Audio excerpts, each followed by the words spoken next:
Hi all, welcome to competitive cracker. ഞാൻ നിയാസ്. ഇപ്പോൾ നമ്മളുടെ AMVAയുടെ സിലബസ് നോക്കിക്കഴിഞ്ഞാൽ നമുക്കറിയാൻ പറ്റും, ഫസ്റ്റത്തെ ഒരു 40 മാർക്ക് മെക്കാനിക്കലിൻ്റെ ഭാഗമാണ്.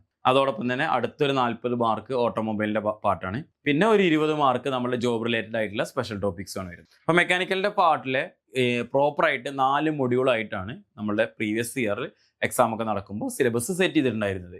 ഫ്ലൂയിഡ് മെക്കാനിക്സിൻ്റെ ഭാഗമുണ്ട്, തെർമലിൻ്റെ ഭാഗം, അതേപോലെ തന്നെ സ്ട്രെങ്ത് ഓഫ് മെറ്റീരിയൽസിൻ്റെ ഭാഗം, പിന്നെ നമ്മളെ മെഷീൻ എലമെൻസും ബോയിലേഴ്സും മെറ്റീരിയൽസും എല്ലാം തന്നെ ഉൾപ്പെടുന്ന ഒരു മൊഡ്യൂളും. അപ്പോൾ ഇന്നത്തെ ഈ ഒരു ക്ലാസ്സിലൂടെ നമ്മൾ ഫ്ലൂയിഡ് മെക്കാനിക്സ് നിന്നിട്ടുള്ള ഫസ്റ്റ് പാർട്ട് ഉണ്ടല്ലോ, മെക്കാനിക്കലിൻ്റെ ഫസ്റ്റ് പാർട്ട് ഫ്ലൂയിഡ് മെക്കാനിക്സ്, ആ ഭാഗത്ത് നിന്ന് നിന്നിട്ടുള്ള കഴിഞ്ഞ തവണ AMVAയിൽ ചോദിച്ചിട്ടുള്ള 10 ക്വസ്റ്റ്യൻസ് നമ്മളൊന്ന് ഡിസ്കസ് ചെയ്യാൻ വേണ്ടി പോവാണ്. ഇപ്പോൾ ഫ്ലൂയിഡ് മെക്കാനിക്സും ഹൈഡ്രോളിക് മെഷീൻസും ഇത് രണ്ടും കൂടി ഇൻക്ലൂഡ് ചെയ്തിട്ടാണ് 10 മാർക്ക് എന്ന് പറയുന്നത്. അപ്പോൾ അതിൽ നിന്ന് എങ്ങനെയാണ് ക്വസ്റ്റ്യൻസ് വന്നതെന്നും അതിൻ്റെ കറക്റ്റ് ആൻസർ ഏതായിരുന്നു എന്നുള്ളതാണ് നമ്മൾ ഇന്നത്തെ ഈ ഒരു സെക്ഷനിലൂടെ ഡിസ്കസ് ചെയ്യാൻ പോകുന്നത്. സോ AMVAയുടെ എക്സാമിന് വേണ്ടിയിട്ട് പഠിച്ചു തുടങ്ങുന്നവർക്ക് വേണ്ടിയിട്ട് CCയിൽ പുതിയ ബാച്ച് സ്റ്റാർട്ട് ചെയ്തിട്ടുണ്ട്. ബാച്ചിൻ്റെ ഡീറ്റെയിൽസ് കാര്യങ്ങളൊക്കെ അറിയാൻ വേണ്ടിയിട്ട് നിങ്ങൾക്ക് സ്ക്രീനിൽ കാണുന്ന നമ്പറിൽ കോൺടാക്ട് ചെയ്യാവുന്നതാണ്. നമുക്ക് ഫസ്റ്റ് ക്വസ്റ്റ്യൻ നോക്കാം. എന്താണ് ഫസ്റ്റ് ക്വസ്റ്റ്യൻ, എങ്ങനെയാണ് അതിന് ആൻസർ വരുന്ന കാര്യങ്ങൾ നോക്കാം. ഫസ്റ്റ് ക്വസ്റ്റ്യൻ പറയുന്നത്, the viscosity of the liquids decreases with the increase in the temperature due to.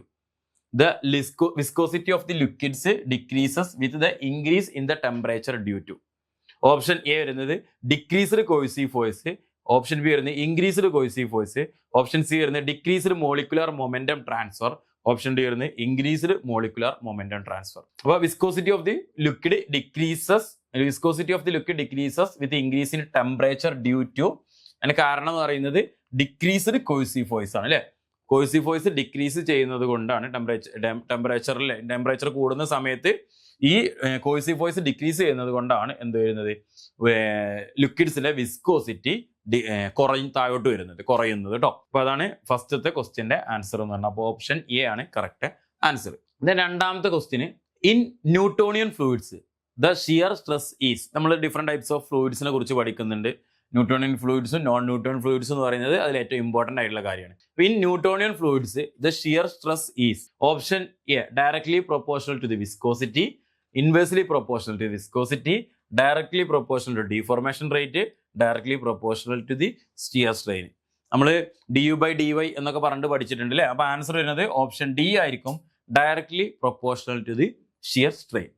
Shear സ്ട്രെയിന് ഡയറക്ട്ലി പ്രൊപ്പോർഷണൽ ആണ് എന്ത്, shear stress in Newtonian fluids.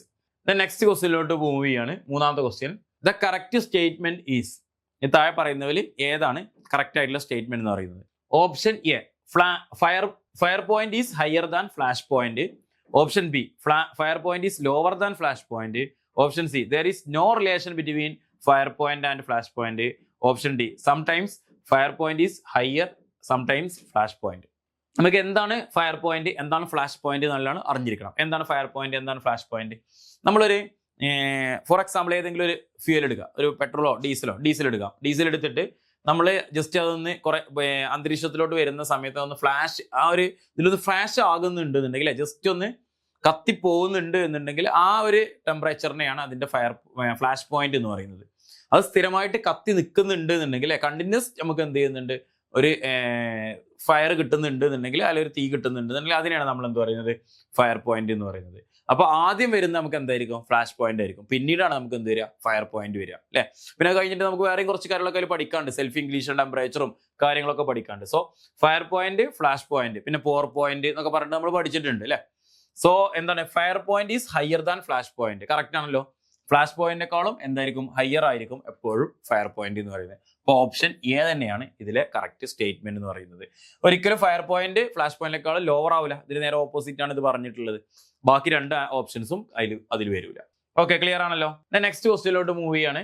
In A centrifugal pump the liquid enters the pump at the centre, at the top, at the bottom, from the sides. ഇത് correct ആയിട്ട് നല്ലൊരു question ആയിരുന്നു. പല എക്സാമുകളിലും ചോദിച്ചിട്ടുണ്ട്. ഇതിന് കറക്റ്റ് ആയിട്ട് ഒരു ആൻസർ ഉണ്ടായിരുന്നു. പക്ഷെ എന്തോ കഴിഞ്ഞ വർഷത്തെ AMVAയുടെ എക്സാമിന്റെ ഫൈനൽ ആൻസർക്ക് വന്നപ്പോൾ എന്ത് ചെയ്തു, ഈ ക്വസ്റ്റ്യൻ ക്യാൻസൽ ആയി പോയി. പക്ഷേ ഈ ക്വസ്റ്റ്യൻ ക്യാൻസൽ ആയി പോയ ആളുകൾക്ക് അറിയാൻ പറ്റും എല്ലാവരും ശരിയാക്കിയിരുന്ന ഒരു ക്വസ്റ്റ്യൻ ആയിരുന്നു ഇത് തന്നെ വേണമെങ്കിൽ പറയാൻ പറ്റും അല്ലേ. കാരണം ഇത് ഡയറക്റ്റ് ക്വസ്റ്റ്യൻ ആണ്. ഇത് നമ്മൾ പഠിക്കുന്ന സമയത്ത് ആദ്യം പഠിക്കുന്ന സെൻട്രിഫ്യൂഗൽ പമ്പിനെ കുറിച്ച് നമ്മൾ പഠിക്കുന്ന സമയത്ത് ആദ്യം പറയുന്ന ഒരു പോയിന്റ് തന്നെയാണ് അല്ലേ. സെൻട്രിഫ്യൂഗൽ പമ്പ് എല്ലാവർക്കും അറിയാം. സെൻട്രൽ ഒരു ഇമ്പെല്ലർ ഉണ്ടായിരിക്കും അല്ലെ, ഇങ്ങനെ ഒരു ഇമ്പെല്ലർ ഉണ്ടായിരിക്കും. ഇതിന്റെ നടുവിൽ ഇമ്പെല്ലറിൽ ഐ ഉണ്ടായിരിക്കും. പിന്നെ ഒരു കേസിങ് കാര്യങ്ങൾ അല്ലെ, ഇങ്ങനെ ബോലൂട്ട് കേസിങ് പോലുള്ള കേസിങ് കാര്യങ്ങളൊക്കെ ഉണ്ടായിരിക്കും. അപ്പൊ സെൻട്രിഫ്യൂഗൽ പമ്പിൽ നിന്ന് ഇപ്പൊ സെക്ഷൻ പൈപ്പ് ഇതാണെങ്കിൽ സെക്ഷൻ പൈപ്പിന്റെ സെൻട്രലോടെയാണ് എന്ത് വരുന്നത്, സെൻട്രലോട്ടാണ് എന്ത് വരുന്നത്, ഫ്ലൂയിഡ് വരുന്നത്. Centrifugal pump the liquid enters to the pump at the centre. Option A തന്നെയാണ് കറക്റ്റ് ആയിട്ട് വരുന്നത്. നമ്മുടെ പ്രൊവിഷണൽ ആൻസർക്ക് വരുന്ന സമയത്തും എ തന്നെ ആയിരുന്നു വന്നിരുന്നത്. ഫൈനൽ ആൻസർക്ക് വന്നപ്പോൾ അത് ക്യാൻസൽ ആയിട്ട് പോയി. ഓപ്ഷൻ പല ക്വസ്റ്റ്യൻ പേപ്പറിലും ഇതിന് മുന്നേയും ചോദിച്ചിട്ടുണ്ട്, അത് കഴിഞ്ഞു എക്സാമിന് വന്നിട്ടുണ്ട്. അപ്പോഴൊക്കെ എ തന്നെ ആയിരുന്നു കേട്ടോ ആൻസർ വന്നിരുന്നത്. Next question the type of flow in which the velocity at any given time does not change with respect to the space is called uniform flow, compressible flow, steady flow, rotation flow. നമ്മൾ uniform flow, non uniform flow, study flow അല്ലേ, unsteady flow, അങ്ങനെ കുറേ കാര്യങ്ങൾ, കുറേ types of fluid flows പഠിച്ചിട്ടുണ്ട് അല്ലേ.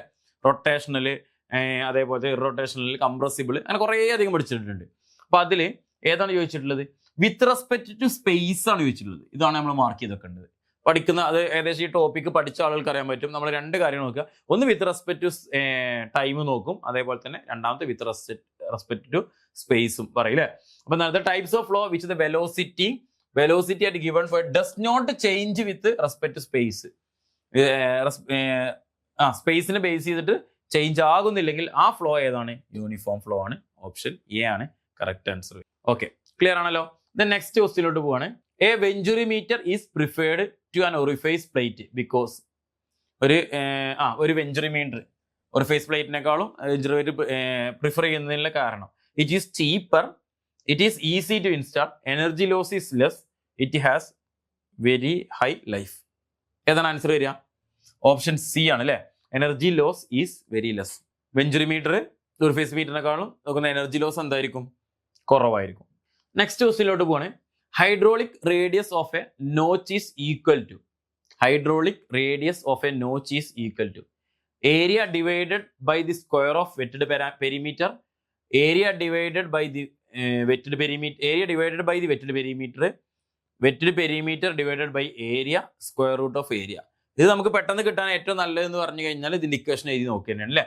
അപ്പോൾ hydraulic radius of notch is equal to the area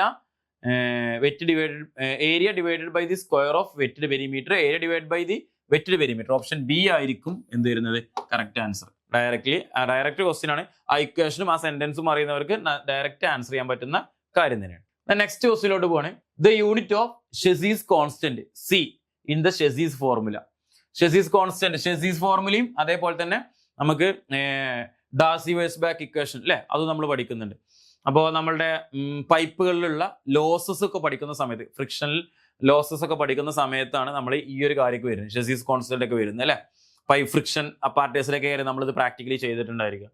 അപ്പോൾ ഇത് unit of Chezy's constant metre per second, metre per second square, metre square per second, metre raise to half per second. ഏത് വരിക? Option D ആണ് ഇതിന്റെ correct ആയിട്ടുള്ള answer വരുന്നത്. Next ക്വസ്റ്റ്യനിലോട്ട് move ചെയ്യാണ്. വിച്ച് ഓഫ് ദി ഫോളോയിങ്, ഇതൊക്കെ direct ആ സെന്റൻസ് അറിയും, ആ കൺസെപ്റ്റ് അറിയുന്നുണ്ടെങ്കിൽ ഡയറക്റ്റ് ചോദിച്ച ക്വസ്റ്റ്യൻസ് ആട്ടോ. കൂടുതൽ ചിന്തിക്കേണ്ട ആൻസർ ഇതൊന്നുമില്ല, നമുക്ക് കറക്റ്റ് അതേപോലെ തന്നെ ക്വസ്റ്റ്യൻ ഡയറക്റ്റ് ആയിട്ട് ചോദിച്ചിട്ടുണ്ട്. Which of the following head loss is significant in the pipe flow. Which of the following of head loss in significant in the pipe. Head loss due to the gradual contraction, head loss due to the friction, head loss due to the sudden enlargement, head loss due to the sudden contraction. ഏതാണ് വരുന്നത്? Head loss due to the friction അല്ലെ. നമ്മൾ head loss due to friction HF എന്ന് പറഞ്ഞിട്ട് നമ്മൾ equation ഒക്കെ പഠിച്ചിട്ടുണ്ട്. 4FLV²/2GD എന്നൊക്കെ പറഞ്ഞിട്ട് ഇക്വേഷൻ പഠിച്ചിട്ടുണ്ട്. ആ ഹെഡ് ലോസുമായി ബന്ധപ്പെട്ട് തന്നെയാണ് അടുത്ത് നമ്മൾ ഒരു ഫോർമുല ഷെസീസ് കോൺസ്റ്റന്റും കാര്യങ്ങളൊക്കെ വരുന്ന ഭാഗങ്ങളൊക്കെ അതിന് തുടർച്ച എന്നുള്ള രീതിയിൽ തന്നെയാണ് നമ്മൾ പഠിക്കുന്നത് അല്ലെ. ഇതൊക്കെ അതിലെ ഹെഡ് ലോസസ് തന്നെയാണ്. Sudden enlargement, sudden contraction, sudden gradual contraction, sudden contraction, sudden enlargement, bend അല്ലെ, ഒബ്സ്ട്രക്കിൾ, അങ്ങനെ കുറെ കാര്യങ്ങൾ പഠിച്ചിട്ടുണ്ട് നമ്മൾ. സോ അതൊക്കെ അതിൽ വരുന്ന തന്നെയാണ്, ഹെഡ് ലോസിൽ വരുന്ന തന്നെയാണ്. അതൊക്കെ മൈനർ ലോസിൽ നമ്മൾ ഉൾപ്പെടുത്തുന്ന കുറച്ച് കാര്യങ്ങൾ പെട്ടെന്നാണ്. നെക്സ്റ്റ് ക്വസ്റ്റ്യനിലോട്ട് പോവാണ്. പത്താമത്തെ ക്വസ്റ്റ്യനിലോട്ട് പോവാണ്. What is the relation is incorrect. What is the relation is incorrect. ഇതിൽ പറയുന്നത് ഏത് റിലേഷനാണ് ഇൻകറക്റ്റ് ആയിട്ടുള്ളത് കേട്ടോ.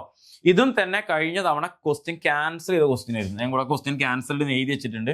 കഴിഞ്ഞ തവണ ക്യാൻസൽ ചെയ്ത ക്വസ്റ്റ്യൻ ആയിരുന്നു ഇത്. ഇതിൽ പെൽറ്റൺ വീൽ ഇമ്പൾസ് ടർബൈൻ ആണ് എന്നുള്ളത് നമുക്ക് എല്ലാവർക്കും അറിയാം. പെൽറ്റൺ വീൽ ഇമ്പൾസ് ടർബൈൻ തന്നെയാണ്. അതായത് കപ്ലാൻ ടർബൈൻ പറയുന്നത് റിയാക്ഷൻ ആണ്, ഫ്രാൻസിസ് ടർബൈൻ പറയുന്നത് റിയാക്ഷൻ ടർബൈൻ ആണ്.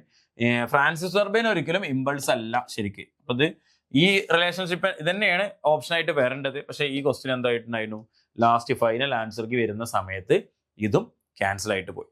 സോ ഇപ്പൊ നമ്മൾ ചെയ്തത് fluid mechanics and hydraulic machines എന്നുള്ള ഭാഗത്തു നിന്നുള്ള 10 ക്വസ്റ്റ്യൻസ് ആണ്. അപ്പൊ മെക്കാനിക്കലിലെ ഫസ്റ്റ് പാർട്ട് എന്ന് പറയുന്നത് ഫ്ലൂയിഡ് മെക്കാനിക്സും ഹൈഡ്രോളിക് മെഷീൻസും ആണ്. അപ്പൊ അതിൽ നിന്നുള്ള 10 ക്വസ്റ്റ്യൻസ് ആണ് നമ്മൾ ചെയ്തത്. അപ്പൊ നിങ്ങൾക്ക് ആ ക്വസ്റ്റ്യൻസ് ഏകദേശം മനസ്സിലായിട്ടുണ്ടാവുമെന്ന് വിചാരിക്കുന്നു. ഓൾമോസ്റ്റ് ഒരു 70% ക്വസ്റ്റ്യനും ഡയറക്റ്റ് ക്വസ്റ്റ്യൻ തന്നെയായിരുന്നു. നമുക്ക് നേരിട്ട് ആൻസർ ചെയ്യാൻ പറ്റുന്ന ക്വസ്റ്റ്യൻ തന്നെയാണ്. സോ അടുത്തൊരു സെക്ഷൻ എന്ന് പറയുന്നത് നമുക്ക് ഫ്ലൂയിഡ് മെക്കാനിക്സിൽ കഴിഞ്ഞാൽ തെർമലും കാര്യങ്ങളുമാണ്. അപ്പൊ തെർമലത്തെ 10 ക്വസ്റ്റ്യൻസ് ആയിട്ട് നമുക്ക് അടുത്തൊരു വീഡിയോയിൽ കാണാം. അപ്പൊ നിങ്ങൾ ചാനൽ ആദ്യമായിട്ടാണ് കാണുന്നതെന്നുണ്ടെങ്കിൽ എന്ത് ചെയ്യുക, ചാനൽ സബ്സ്ക്രൈബ് ചെയ്യുക, വീഡിയോ ഇഷ്ടമായാൽ ലൈക്ക് ചെയ്യുക. ഇതേപോലുള്ള മറ്റൊരു വീഡിയോയിൽ കാണുന്നത് വരെ താങ്ക് യു.